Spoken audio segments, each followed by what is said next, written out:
The first one I saw was still wearing a hospital gown. She came out of the tree line at the far end of the parking lot, while I was loading cinder blocks into my truck bed. Mid-morning, late September, the kind of Oregon day where the sky can't decide between blue and ash. I had my work gloves on. My back was to the forest.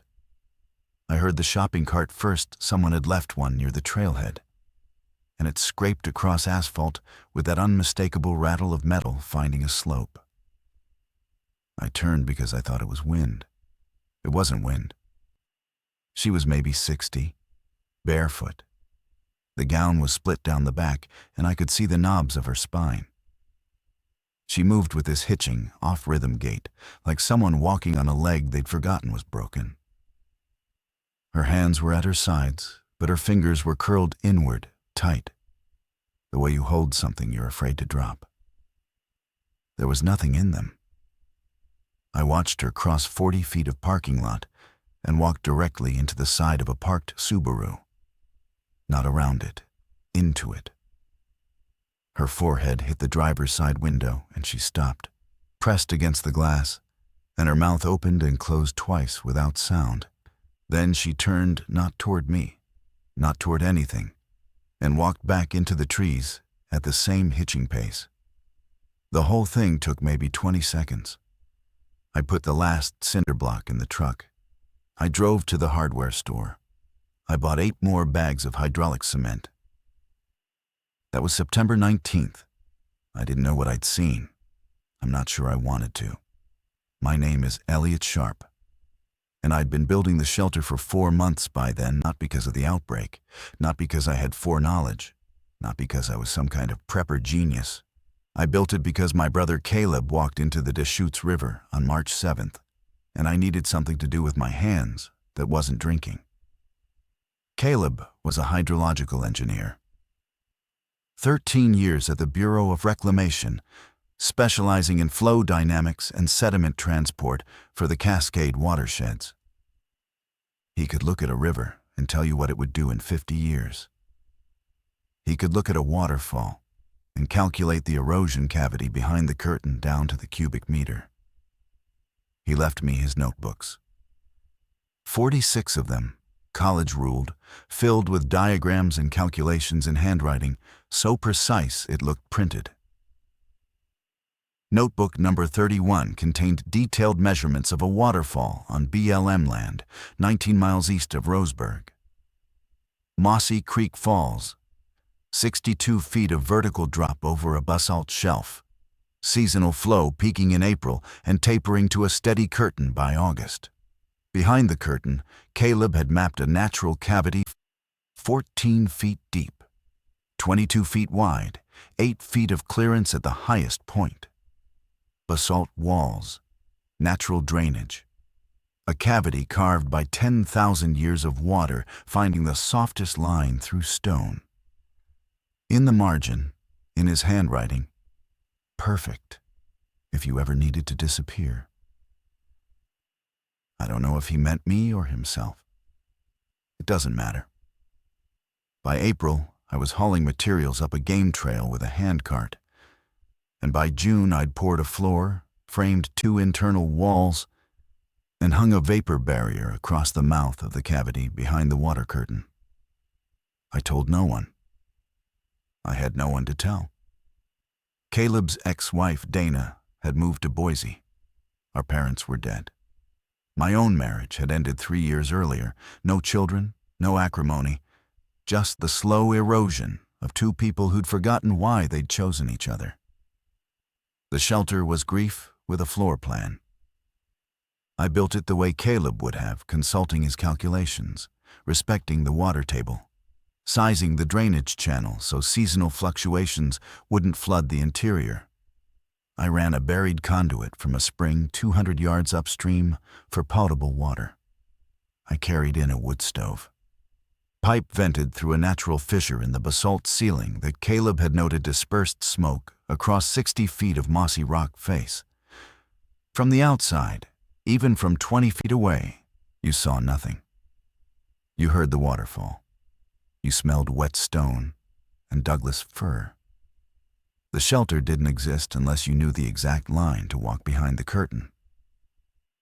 By September 19th, the day I saw the woman in the hospital gown, I had a finished floor, 2 rooms, a sleeping platform, a stove, stored water, a hand-crank radio, and enough canned food and dry goods for maybe 5 weeks.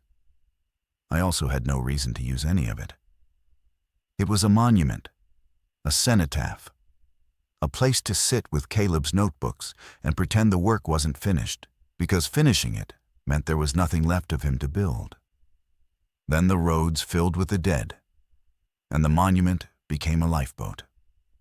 3 days after the parking lot, the governor declared a public health emergency for Douglas and Lane counties. Anomalous neurological events. That was the phrase. I heard it on the truck radio while I was driving back from a supply run. More canned goods, more fuel for the generator I kept at the trailhead in a locked cargo box. The announcer's voice had that clipped, overly neutral quality that told you someone off mic was rewriting the copy in real time. By the 23rd, the National Guard had set up a checkpoint on Interstate 5, south of Cottage Grove. I drove past it on a county road, saw the trucks and the orange cones from a hilltop, and felt something I hadn't felt in months. The specific, pressurized clarity that comes right before you admit what you already know. I went to the Roseburg Safeway that evening. It was still open. Half the shelves were thinning, but the lights were on, and the cashier, her name tag said Deb was scanning items and making small talk about the weather. I bought rice, batteries, ibuprofen. Deb asked if I was stocking up for the storm they'd forecasted. I said yes. She said her husband thought the whole emergency was overblown. I almost told her what I'd seen in the parking lot, the hospital gown, the fingers curled around nothing. I didn't. I paid and left. The next morning, I loaded the truck heavier than I ever had. I made 3 trips up the game trail, each one 90 minutes round trip with a handcart. By nightfall on the 24th, I had doubled my food supply and added a medical kit, a water filter, a second sleeping bag, 4 tarps, 200 feet of paracord, a hatchet, and every notebook of Caleb's I owned. On the 25th, I drove into town for the last time. The Safeway was closed. Not locked, the automatic doors were propped open with a shopping cart, and the lights were off inside. I could see shapes moving in the dark between the aisles, but I couldn't tell if they were people or the other thing. I didn't stop. The roads weren't full yet, not the way they'd be in a week. But there were cars stopped at odd angles, on shoulders and medians, doors hanging open. And twice I passed someone walking on the highway shoulder with that same hitching gait. The second one turned its head as I drove past, and for a quarter second I saw its face, and whatever it was looking with, it wasn't eyes. The eyes were there, structurally, but the thing operating them was running different software. I parked the truck at the trailhead for the last time, locked it, pocketed the key out of habit, and started walking. 19 minutes up the game trail. Through the boulder field, past the nurse log where Caleb had carved his initials when we were kids. I'd found that in notebook 12. A hand-drawn map with an X and the note, our log. Still there, 2019. I came around the last switchback and heard the waterfall before I saw it. 62 feet of white noise, constant, indifferent. The sound of a planet that would keep running its cycles whether we were here or not. I walked behind the curtain. The mist hit my face and neck. I ducked through the vapor barrier, lit the lantern, and stood in the dry, cool interior of the thing I'd built because my brother was dead and I didn't know what else to do. I sat on the sleeping platform. I turned on the hand-crank radio. The emergency broadcast system was cycling. The governor's voice had been replaced by a federal one. The phrase had changed from anomalous neurological events to aggressive reanimation pattern infection. The instructions were: shelter in place, avoid contact with symptomatic individuals, do not approach medical facilities, await further guidance. I turned the radio off. I opened Notebook 31 to the page with the waterfall diagram. Caleb's handwriting. Perfect. If you ever needed to disappear. I said out loud, to no one, "Okay, Caleb, I'm here." The waterfall answered the way it always does. It kept falling. For 9 days, I was alone, and the shelter worked exactly as designed. The water curtain masked all light and sound from inside. The stove vented cleanly through the fissure. The spring-fed conduit delivered clear water at 46 degrees year-round, just as Caleb's notes predicted. I cooked on the stove, ate from the cans, read by lantern, and listened to the radio twice a day, morning and evening, 15 minutes each, hand-cranked. The broadcasts deteriorated in a way that had its own grammar. Day 1, Federal Coordination Language, Resource Deployment Updates, Shelter Locations. Day 3, the shelter locations stopped updating. Day 5, the broadcasts shortened, repeated, developed gaps of dead air that stretched longer each cycle. Day 7, a woman's voice I hadn't heard before read a single message 3 times. If you are in a safe location, remain there. Do not travel. Conserve resources. And then the frequency went to static. Day 8, nothing. Day 9, nothing. I'm telling you this plainly because the loneliness wasn't dramatic. It was chemical. It accumulated in my chest like a slow allergic reaction. A tightness that had nothing to do with air supply and everything to do with the growing suspicion that I might be the only person left who could hear falling water and know it was beautiful. Caleb would have understood. Caleb was the only person I'd ever met who could sit next to a river for 3 hours and call it a full day. On the morning of day 10, I heard voices. Not the radio, not the water. Human voices, outside the curtain, audible only because they were shouting over the falls. 2 of them, one high, one lower. The high one was crying. I stood in the dark of the shelter with my hand on the hatchet, and my heart doing something it hadn't done in 9 days, beating like it mattered. The voices moved closer. I could make out words now. Fragments punched through the water noise. "Can't keep going," and said there was a trail, and then, clearly, from the lower voice, "There's nothing here. It's just a waterfall." The higher voice, a child, I realized. A child's voice. "I want to stop. Please. I want to stop walking." I stood behind the vapor barrier for 11 seconds. I counted them. 11 seconds of listening to a child cry behind a waterfall while I held a hatchet in a shelter built for one by a dead man who never got to use it. On the 12th second, I pulled the barrier aside and stepped through the curtain. The woman had a compound fracture. I saw that first her left forearm bent at an angle. Forearms aren't supposed to bend. Splinted with 2 sticks and a torn flannel shirt. The skin around the break swollen and dark with bruising that had gone past purple into something geological. She was sitting on the wet rocks at the base of the falls, her back against the cliff face, her good arm wrapped around a boy who looked about 8. Both of them were soaked. Both of them were shaking. She saw me come through the curtain, and her body did 2 things simultaneously. She pulled the boy tighter against her chest, and she raised the broken arm toward me, like a weapon, which must have cost her something I can't calculate. "We're not sick," she said. Her voice was the lower one, controlled. The voice of someone who'd been managing her tone for days because a child was listening. "He's not sick. I'm not sick. I broke this on a guardrail 3 days ago." The boy looked at me with the specific expression of a child who has recently learned that adults cannot fix everything.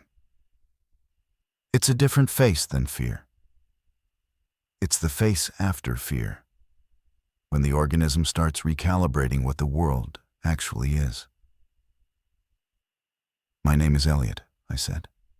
"There's a dry space behind the water. There's a stove." She stared at me for a long time. The waterfall roared between us. "I'm June," she said. "This is my son, Theo." I helped her stand. She weighed almost nothing against my shoulder, and I could feel the heat radiating from the broken arm through the wet flannel infection, already deep in the tissue. Theo walked behind us, not holding anyone's hand, carrying a school backpack with a dinosaur patch that was so ordinary it made my throat close. Inside the shelter, I lit the stove. June sat on the sleeping platform, and I watched her face change as she registered the space, the walls, the supplies, the lantern, the stacked notebooks, the dry floor, the warmth. "You built this," she said. Not a question. "My brother designed it. I built it." "Where's your brother?" "He died in March." She looked at the notebooks, at the diagram still open on the platform, at the handwriting that wasn't mine. "I'm sorry," she said. And she meant it in the way that only someone currently holding a broken arm inside a waterfall can mean it, not as social ritual, but as one damaged person acknowledging another. Theo hadn't spoken. He sat on the floor near the stove and opened his backpack and took out a composition notebook and a ballpoint pen and began writing, not drawing, writing, in small, dense lines that filled the page margin to margin. "He's been doing that since Medford," June said quietly. "He won't tell me what it is." I didn't ask. I handed her ibuprofen and water and began unwrapping the splint to see what we were dealing with. The break was bad. Both bones of the forearm, the radius visibly displaced under skin that was hot and tight with swelling. She needed surgery. She needed antibiotics. She needed a hospital that still existed. "I have a first aid kit," I said. "I can clean the splint and reset the binding. I can't set the bone." "I know," she said. "I've known for 3 days." I re-splinted her arm with proper bandaging and aluminum stays from the kit. She didn't make a sound. Theo kept writing. The waterfall kept falling. And the shelter that was supposed to hold 1 person and 46 notebooks became something Caleb never calculated for. A commons. June had been a high school chemistry teacher in Grants Pass.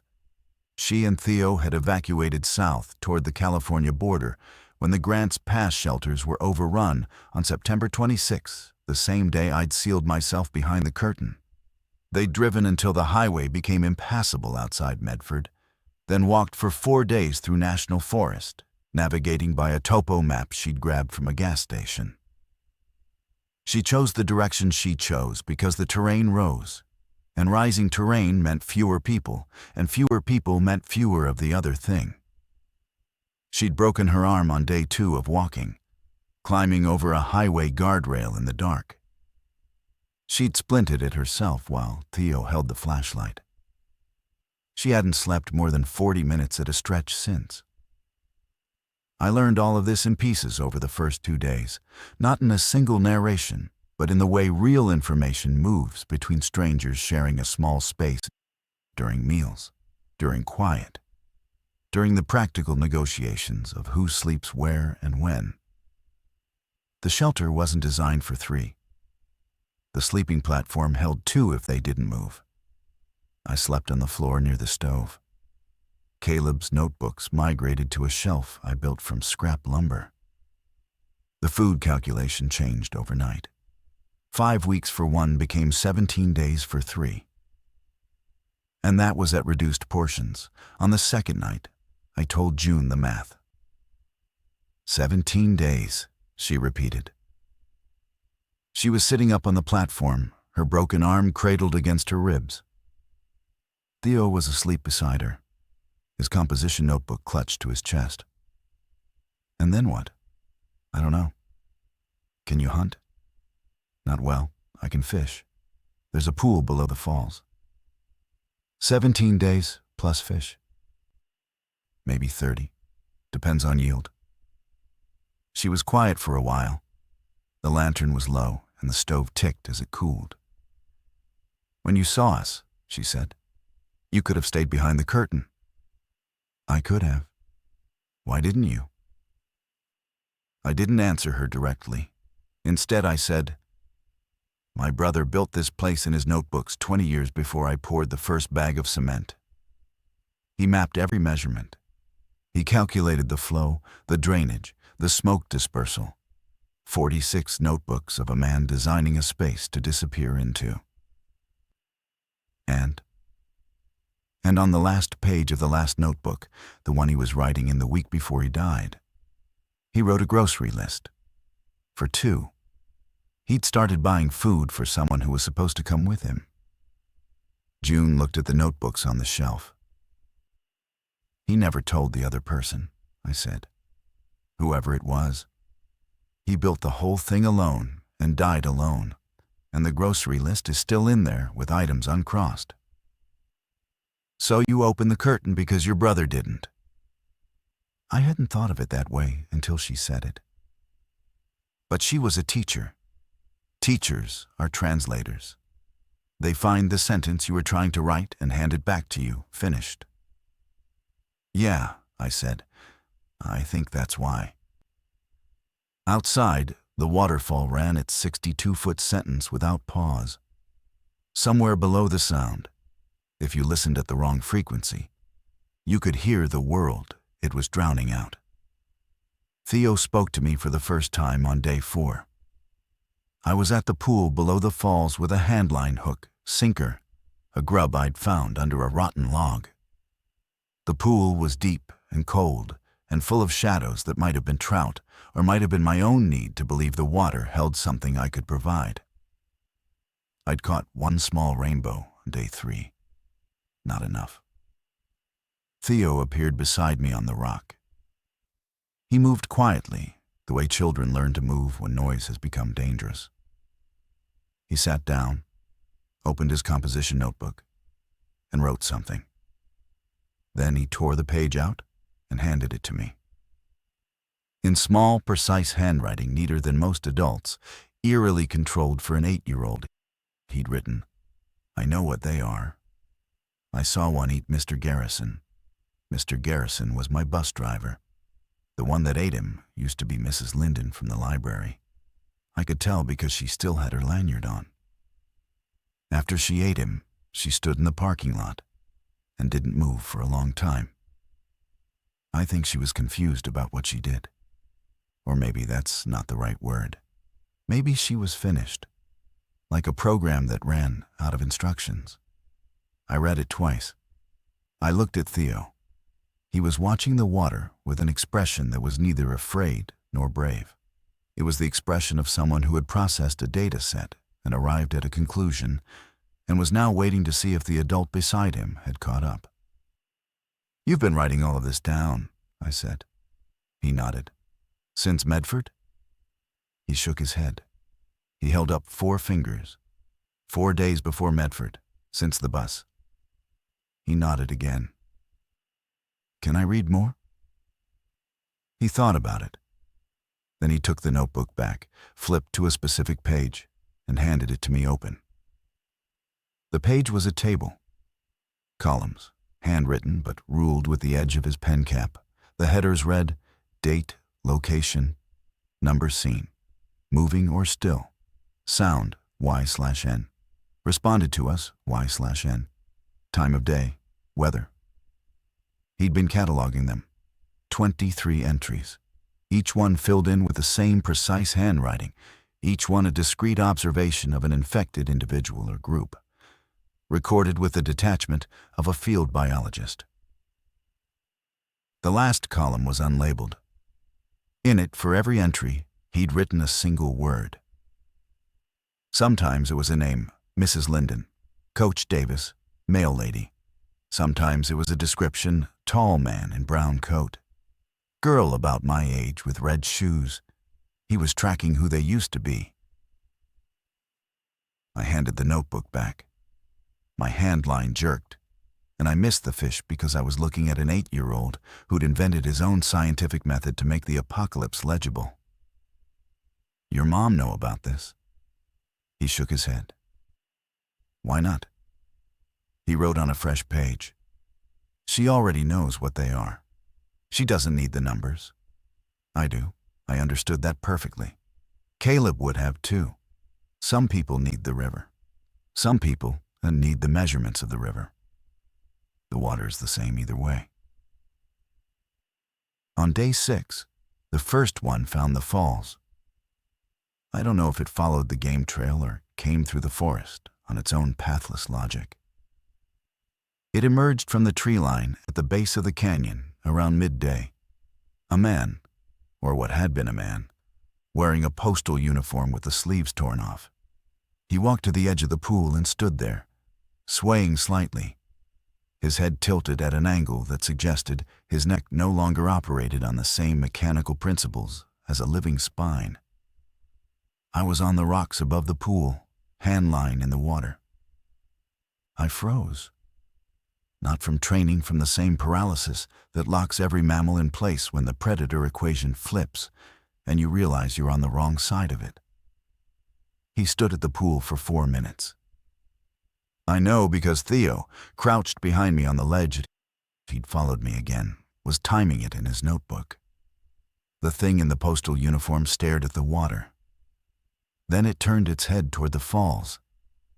It looked at the curtain for a long time, that white wall of water pouring over basalt, the mist rising, the sound that filled every frequency. Then it turned and walked back into the trees. I didn't breathe normally for an hour. That night, after Theo was asleep, I told June. It saw the waterfall, I said. It looked right at it, and it left. The water, she said. She was holding her broken arm, which had started to smell wrong despite my best cleaning efforts. Sweet and hot, an infection smell. The sound, the movement. It's too much sensory input. You think the falls are cover? I think whatever drives them operates on stimulus response loops. A waterfall is a massive, constant, non-human stimulus. There's nothing in it for them to lock onto. No signal in the noise. She'd been thinking about this. Of course she had. She was a chemistry teacher. Pattern recognition wasn't her hobby. It was her profession. Caleb wrote about the acoustic properties, I said. I pulled notebook 31 from the shelf and found the page. He measured the decibel output at various distances. At the base of the falls, it's 93 decibels. Behind the curtain, it drops to 61. He was interested in the dampening coefficient of the water column. 93 decibels, June said. That's a lawnmower. That's constant, directionless, broadband sound. If they navigate by auditory stimulus, a waterfall is a whiteout. We're behind a wall of static. So we're hidden. We're not hidden. We're drowned out. There's a difference. Hidden means they can't find us. Drowned out means they can't distinguish us from everything else. As long as we don't generate a signal that punches through the noise floor, we stay invisible. We stay incoherent. To them. I looked at the vapor barrier, beyond which 62 feet of water screamed its permanent, meaningless, life-saving scream. Caleb didn't know he was building camouflage, I said. No, June said, but the river knew what it was. Day 8. The arm was worse. I unwrapped the splint that morning, and the skin over the break had gone from bruised to taut, shining, the color of a plum left in the sun. Red streaks ran from the break site toward her elbow and her wrist in both directions, tracking the lymphatic system with terrible precision. June looked at it with the same detached, analytical expression she'd used to theorize about acoustic camouflage. "Cellulitis," she said. "Progressing to sepsis if we're unlucky. Which, statistically, we are. I have antiseptic, gauze, ibuprofen. You don't have clindamycin. You don't have a surgeon. You don't have an X-ray to tell us whether the bone fragment is compressing the radial artery, which based on the color gradient I suspect it is." "June, I'm not being fatalistic. I'm being chemical. This is a chemistry problem. Bacteria are colonizing dead tissue faster than my immune system can clear it. Without antibiotics, the math goes one direction." Theo was sitting against the far wall with his notebook. He wasn't writing. He was listening. "There's a town," I said. "Winston, 8 miles south on 42.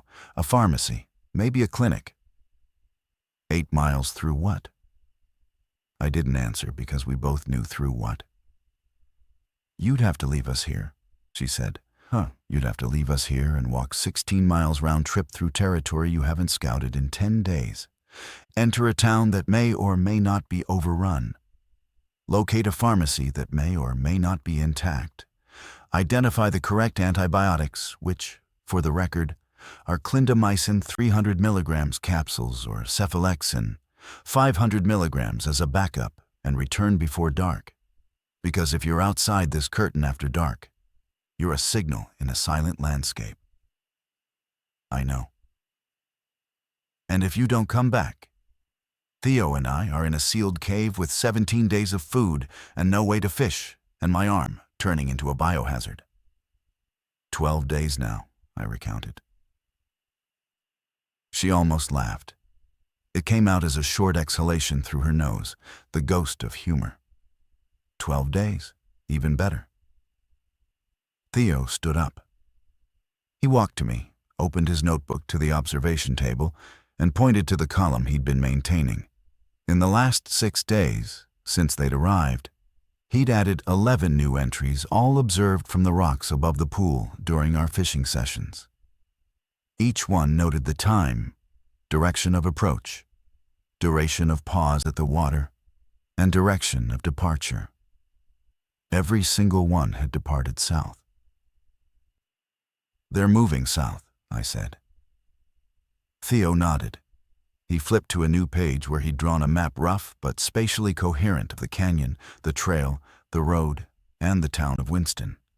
He'd drawn arrows showing the observed movement patterns. Then he'd drawn a dotted line that went north from the falls before cutting east to hit the road above the main southern flow. He'd routed me around them. I looked at this 8-year-old boy with his field notes, and his hand-drawn tactical map, and his mother's compound fracture, and I understood something that I think Caleb understood about rivers. The current will tell you where to go if you measure it honestly enough. "Okay," I said. "Tomorrow, first light." I left at dawn on day 9 with a backpack, the hatchet, 2 bottles of water, and Theo's map folded in my chest pocket. The route he'd charted added 4 miles to the trip north along the ridge before dropping east through a dry creek bed to hit Highway 42 above Winston. The extra distance was the price of avoiding the southern corridor where, according to his data, the infected moved in loose, directionless groups between 10 a.m. and 3 p.m. Before dawn and after dark, his observation suggested, they were stationary, clustered, still. I moved fast through the forest. The trees were thick enough to block sight lines, which meant they blocked mine too.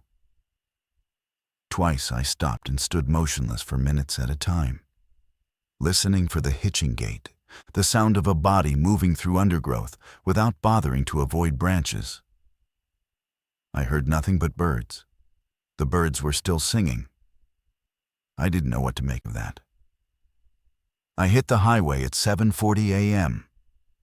The road was empty in the immediate stretch, but I could see vehicles abandoned in both directions. A delivery truck jackknifed across the southbound lane a quarter mile down. A cluster of passenger cars nosed into the ditch like animals that had died mid-migration. No movement. No sound except the wind in the roadside firs. Winston was a mile south. I stayed on the shoulder, ready to drop into the ditch at any movement. The town revealed itself in pieces. The gas station with its windows broken and pumps standing at attention for customers who would never come. The Dollar General with its front door ripped off the hinges. A dog sitting on the sidewalk in front of the post office. Alive. Watching me with the exhausted loyalty of an animal that had been waiting for someone, anyone, to be the person it was waiting for. The pharmacy was a Rite Aid at the south end of the main drag. The front windows were intact. The door was locked. I broke the lock with the hatchet. 3 swings. Each one echoed off the buildings, and I felt each echo as a withdrawal from an account I couldn't afford to overdraw. Inside, the pharmacy was mostly untouched. The front of store shelves had been picked over. No bottled water, no snack food, no batteries. But the pharmaceutical counter in the back was still gated, still organized, still labeled in the meticulous way of a small-town pharmacist who took pride in the alphabet. I found the clindamycin in 4 minutes. I took every box. I found cephalexin as backup. I took that too. I found amoxicillin, azithromycin, ciprofloxacin. I took them all, stuffing blister packs and bottles into the backpack without reading dosages because June would read them. June would know. I also took gauze, surgical tape, iodine, hydrocortisone, 3 ace bandages, 2 bottles of hydrogen peroxide, and a box of nitrile gloves. I took children's Tylenol because Theo existed and might need it. I took a bottle of prenatal vitamins because they were the most nutrient-dense multivitamin on the shelf, and nutrients were nutrients. I was at the counter for 11 minutes. On minute 12, I heard the door I'd broken open swing on its remaining hinge. The dog from the sidewalk walked in. It was a border collie, maybe 40 pounds, and it walked directly to me and sat down at my feet and looked at me with eyes that contained no information about the apocalypse. It was a dog. It wanted a person. I was a person. The math was simple and complete. "I can't take you," I said. The dog didn't move. "I live behind a waterfall. It's wet. You won't like it." The dog placed one paw on my boot. I put the backpack on, walked out of the Rite Aid, and the dog followed me. She followed me up the highway, into the dry creek bed, through 4 miles of forest, along the ridge, and down to the falls. She walked behind the curtain without hesitation, shook the water from her coat inside the shelter, and lay down next to Theo, who looked at her for a long time and then wrote in his notebook. He turned the notebook toward me. It said, "Entry 24. Species, dog, status, alive." Responded to us. Yes. June was asleep. Her arm was the color of eggplant. I woke her, gave her the clindamycin and water, and watched her swallow the first pill with an expression that was not hope, but the chemical cousin of hope, the acknowledgement that a variable had changed. "You brought a dog," she said. The dog brought herself. "What's her name?" I looked at the border collie, who was already asleep against Theo's leg. "I don't know. Theo can name her." Theo wrote in his notebook, tore the page, and held it up. Entry. Her name was Entry. The antibiotics worked the way antibiotics work. Not like a switch, but like a tide. By day 12, the red streaks had stopped advancing. By day 14, they'd begun to retreat. June's fever broke on the morning of day 15, and she sat up on the platform and ate a full portion of rice and canned pinto beans and said, with the flat clarity of someone who has returned from a border they didn't fully describe to the people waiting on this side, I need to see outside. We went to the pool. It was the first time she'd left the shelter since I'd carried her in. The daylight hit her, and she closed her eyes and stood in it with her broken arm cradled against her chest and her face turned up to the mist, and I watched her breathe in a way that I recognized. Caleb used to stand next to rivers like that, like the moving water was running through him instead of past him. Theo was at his observation post on the upper rocks with Entry beside him. The dog had integrated into the shelter's ecology seamlessly. She slept against Theo. She followed me to the pool when I fished, and she did something none of us had anticipated. She heard things we couldn't. Twice in the past week, she'd gone rigid and stared at the tree line with her ears forward. And both times, minutes later, one of them had appeared at the pool's edge. Entry didn't bark. She didn't growl. She just went still and looked. And we went still and looked, and they stood at the water. And the waterfall screamed its beautiful, incoherent scream. And they left. The falls work, June said, watching the curtain. But they work because we're small. 3 people, a dog, minimal signal generation. If we were more, we won't be more. She looked at me. You opened the curtain for us, she said. That was different. Different how? I didn't answer because there was no honest answer that didn't sound like the thing I was actually afraid of. That I would open the curtain again and again, and that each opening would erode the shelter's arithmetic until the thing Caleb designed for disappearance became the thing that got everyone found. 3 days later, on day 18, the question became physical. I heard them before I saw them. Not the hitching gate footsteps. Real human, exhausted footsteps on the game trail. Multiple. I was at the pool with the hand line, and Entry went rigid beside me, but her tail moved once a half wag, the canine distinction between threat and arrival. 4 people came out of the tree line. 2 men, a woman, and a teenager. The older man was perhaps 60, carrying a bolt-action rifle over his shoulder and a frame pack that looked military surplus. The younger man was in his 30s, lean, wearing a paramedic's jacket with the patches still on. The woman was between them in age, carrying nothing, her hands empty and shaking. The teenager walked behind all of them with the specific posture of someone who has been following adults for days and is no longer confident that following adults is a survival strategy. The older man saw me and stopped. He raised one hand, not in greeting, in display, showing me he wasn't holding the rifle. We saw the falls from the ridge, he said. We're not looking for trouble. We're looking for water. There's a pool, I said. Drink. They drank. They sat on the rocks. The paramedic, his name was Oren, saw my hand line and said, You're living here? Not a question. The same way June had said you built this. Yes. How long? 18 days. The older man, Glenn, looked at the waterfall. Behind the curtain, he said. There's a space behind the curtain. I said nothing. I've done geological survey work, Glenn said. Basalt shelf, seasonal falls. This flow rate, there's a cavity back there. Has to be. The water's been carving it since the Pleistocene. June emerged from behind the curtain with her arm in its sling. She looked at the 4 strangers. She looked at me.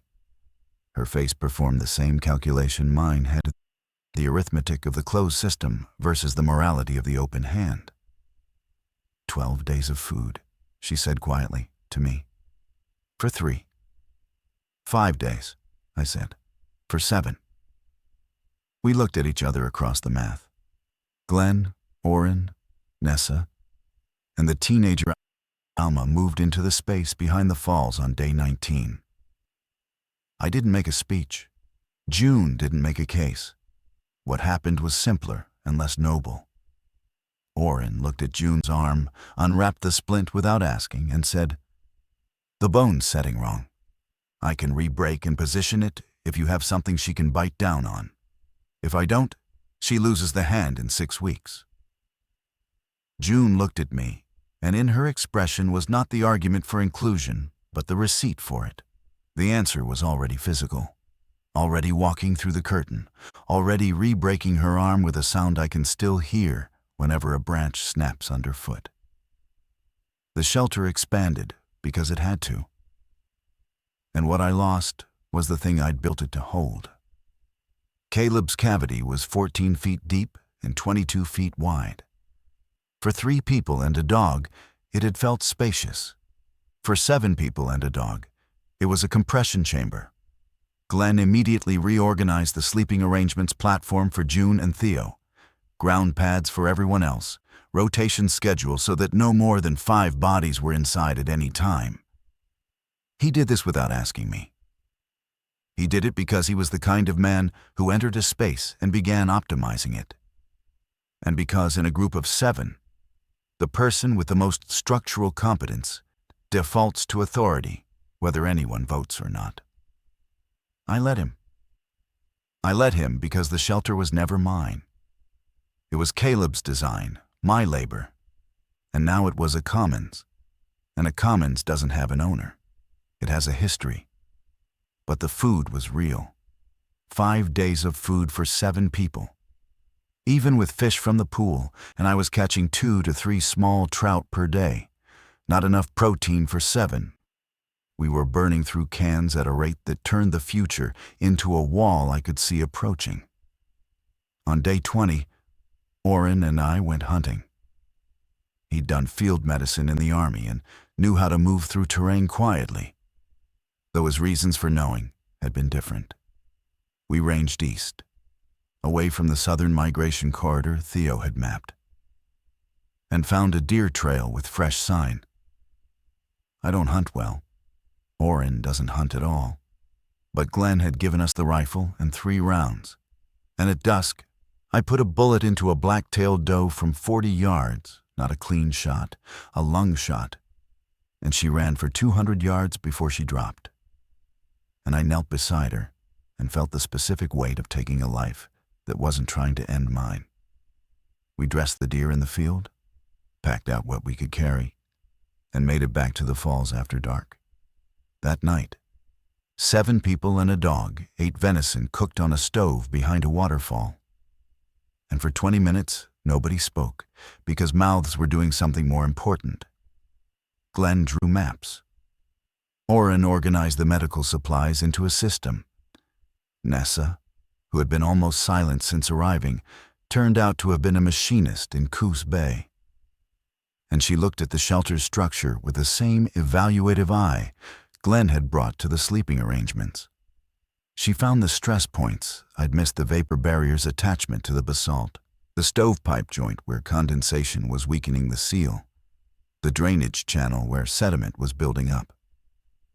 She fixed them without asking me. The shelter improved by her presence in Cindy's measurable structural ways. And each improvement was another thread in the web that made the commons harder to abandon. Alma didn't fix anything. She sat near Theo and watched him write in his notebook, and eventually, on the 3rd day, she asked him what he was doing. He showed her the observation table. She read every entry. Then she said, "Can I help? I'm good at watching." Theo handed her a pen. On day 24, Glenn called what he called a household meeting, which was his way of formalizing what was already happening. 7 people making collective decisions about shared resources in a space none of them owned. We sat in a circle on the shelter floor with the lantern in the center and the waterfall running its permanent, disinterested commentary outside. 5 days of canned food left, Glenn said. Fish and game extend that, but not reliably. We need a sustained source or we need to move. Move where? Nessa said. There are FEMA staging areas. Where? The last broadcast mentioned Klamath Falls. The last broadcast was 16 days ago, June said. 16 days ago there was infrastructure. That doesn't evaporate. Infrastructure doesn't, June said. The people operating it do. Glenn looked at me. You've been out. You went to Winston. What did you see? Empty. Intact but empty. The pharmacy was stocked. The gas station was broken into, but the buildings were standing. And the infected? I saw none on the route. But Theo's data shows consistent movement through the southern corridor. They're not gone. They're patterning. Glenn leaned forward. How many? Total observations? Theo, who was sitting beside Alma with his notebook, held it up. 31 entries now, with Alma's additions in a different hand. Glenn studied the table for a long time. They're thinning, he said. Look at the frequency. First week, 3 to 4 sightings per day. Last week, 1 every 2 days. They're moving through. This is a corridor, not a destination. Or they're concentrating somewhere else, June said. Or that. The meeting went on for an hour. I sat and listened. Glenn proposed a scouting expedition south to assess Winston as a potential supply base. Orrin supported it. Nessa proposed improving the shelter's infrastructure, instead expanding the drainage. Building a cold storage niche in the deepest part of the cavity where temperatures stayed constant. Smoking fish and game for preservation. June supported that. Alma asked quietly whether anyone had tried the radio recently. I hadn't. Not in days. The silence had become so total that I'd stopped checking. The way you stop checking a phone after you've accepted that the person isn't going to call. I cranked the radio that night. Static across every frequency for 12 minutes. Then, at the bottom of the AM band, a voice. Male, tired, reading a script that had the cadence of something read many times. This is Oregon Emergency Management Relay Station 7. If you are receiving this message, tune to 1620 AM at 0800 hours daily for community coordination updates. Survivor groups in the Southern Cascades are requested to report location, head count, and resource status. Relay Station 7 is located at... The signal broke. Static resumed. I cranked harder. The voice came back for 3 seconds. Diamond Lake. And was gone. Diamond Lake. 40 miles southeast. A resort area at the base of Mount Thielsen. If there was a relay station there, there were people, organization, possibly supply chains, medical care, some form of reconstituted order. I told the group the next morning. Glenn's eyes changed. Orrin stood up. Nessa asked how far. June looked at Theo, then at me, and I saw in her face the same thing I'd felt behind the curtain on day 10. The calculation of safety against the cost of isolation. 40 miles, I said. Through forest. 5 days on foot, maybe 4 if we move light. Or we stay here, Nessa said. Behind the noise, where they can't find us. They can't find us yet, June said. The word yet hung in the shelter like smoke that the stovepipe couldn't vent. We spent 3 days preparing. Not because the preparation required it, but because leaving required something harder than logistics. It required me to decide what to do with the shelter. Glenn assumed we'd abandon it. Walk out, walk south, find the relay station, fold into whatever structure existed at Diamond Lake. Orrin agreed. The shelter had been a lifeboat. Lifeboats are for getting to shore, not for living in. But Nessa looked at the walls, the stove, the drainage system she'd repaired, the cold storage niche she'd carved into the back of the cavity, and she said, "Someone else will find this. The way Glenn found it from the ridge, reading the geology. Someone will come down that trail with nothing, the way we came with nothing. And if this is empty and stocked, it saves their life." "We can't stock it," Glenn said. We need the food for the walk. We leave what we can't carry, and we leave the notebooks. She looked at me when she said it. She knew what they were. She'd seen me reading them at night, turning Caleb's pages by lantern light the way someone else might turn pages of scripture, not for information anymore, but for proximity.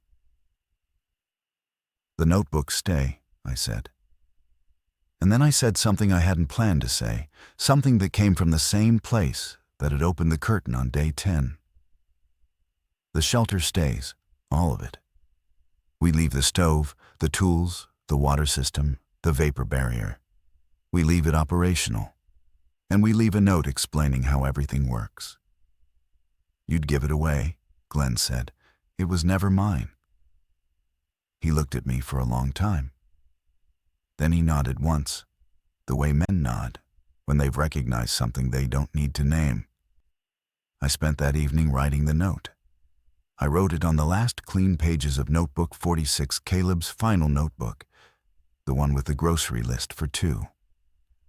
I described the water system, the stove venting, the drainage maintenance, the cold storage temperature, the acoustic properties of the falls, and why they provided concealment.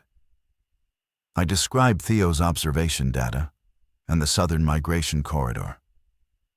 I described the pool, the fishing, the deer trails to the east. At the bottom, I wrote, "This shelter was designed by Caleb Sharp, hydrological engineer. He understood how water moves through stone. He built this in his notebooks for 20 years and never used it. I built it with my hands for 4 months and used it for 27 days. It kept 7 people and a dog alive. It will keep you alive too, if you respect the water and stay behind the noise. The falls will cover you. Trust the falls." I placed the note on the sleeping platform. I placed Notebook 31, the one with the waterfall diagram, the one where Caleb wrote perfect. If you ever needed to disappear on top of it, open to that page. Then I closed the other 45 notebooks and put them in my pack. We left on the morning of day 28. 7 people, 1 dog, moving southeast through October forest toward a radio signal 40 miles away.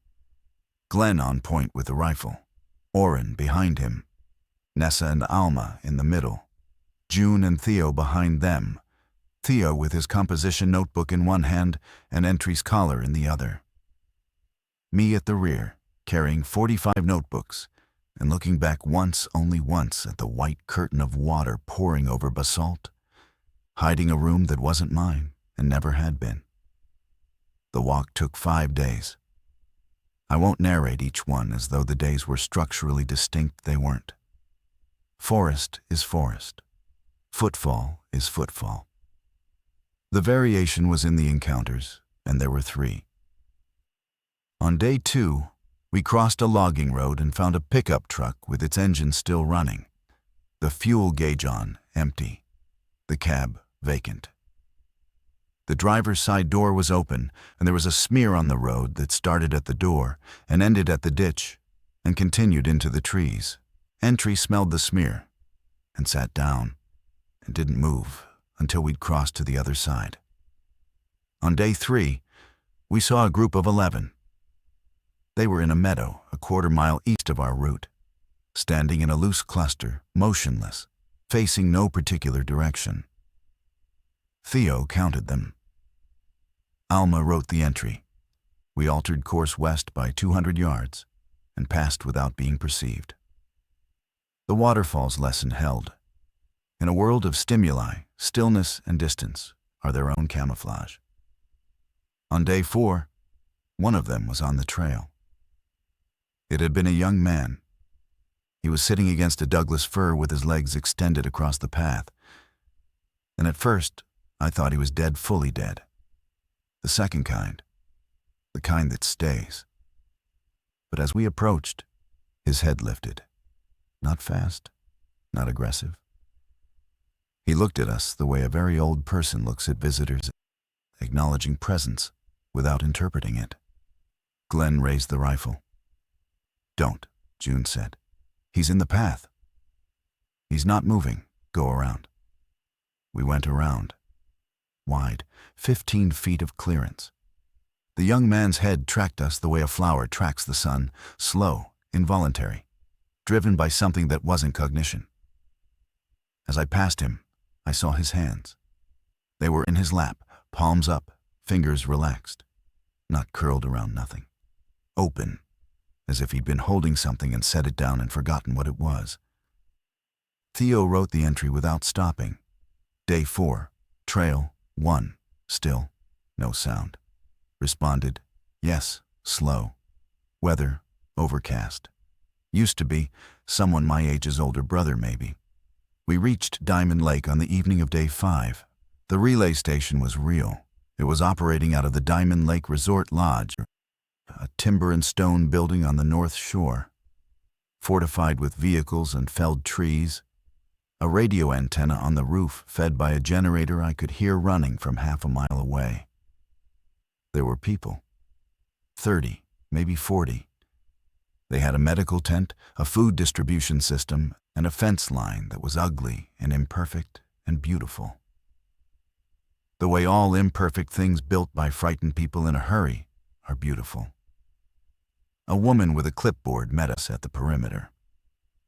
She asked our names, our health status, our skills. Glenn said geological survey. Oren said paramedic. Nessa said machinist. June said teacher. Alma said nothing, and Theo showed her his notebook. And she looked at it for a long time and said, "We could use an observer." She looked at me. "And you?" I thought about it. I had no profession that mattered here. I wasn't a doctor, a soldier, an engineer, a teacher. I was a woman who had built a shelter because her brother died, and she needed something to do with her hands. "I build things," I said. She wrote it down. She asked if we had resources to contribute. I said we had medical supplies, a rifle with 2 remaining rounds, a hand-crank radio, and a dog. "The dog," she said, writing. "Name?" "Entry," I said. "Like an entrance?" I looked at Theo. He was already writing in his notebook. Alma was reading over his shoulder. Entry was sitting between them, tail moving slowly, watching the fence line with the expression of a dog who had found, after long searching, the perimeter of something worth guarding. "Like a record," I said. "A line in a notebook, something observed and written down." The woman nodded and waved us through, and we walked into the commons that other people had built while we'd been behind the water, and the generator hummed its imperfect mechanical hymn. And somewhere in the lodge, a radio operator was reading coordinates into a microphone. And the world was not over. It was smaller and stranger, and it required different arithmetic. But it was not over. I think about the shelter every day, not with longing, not with regret. I think about it the way you think about a letter you wrote and mailed and can't take back, wondering who opened it, whether they understood the handwriting, whether they trusted the instructions. Notebook 31 is behind a waterfall in southern Oregon, open to a page diagrammed by a man who understood rivers better than people. 45 notebooks are on a shelf in a shared room at Diamond Lake, and sometimes Theo reads them. He reads Caleb's measurements the way he reads his own observation table, as evidence that the world can be recorded, that recording it is a form of holding it, and that holding it is enough. June's arm healed crooked. Oren says it will always ache in cold weather. She teaches math and science in the lodge's makeshift classroom, and she holds the chalk in her right hand and writes equations on a repurposed whiteboard. And when she reaches across the board with her left, the arm bends where it shouldn't, and the children don't stare, because they've all got their own wrong bends now. I build shelters, fences, water systems, latrines, things Caleb would have designed better. I build them anyway, with hands that know the feel of hydraulic cement and basalt and the particular cold of a spring-fed conduit at 46 degrees. I build them, and I leave them, and I don't write my name on any of them. The waterfall is still falling. I'm sure of that. It doesn't need me to be sure, but I am. The note is still there, weighted by a dead man's diagram, waiting in the dry dark behind the noise for whoever comes next with nothing. I hope they trust the water. I hope they walk through.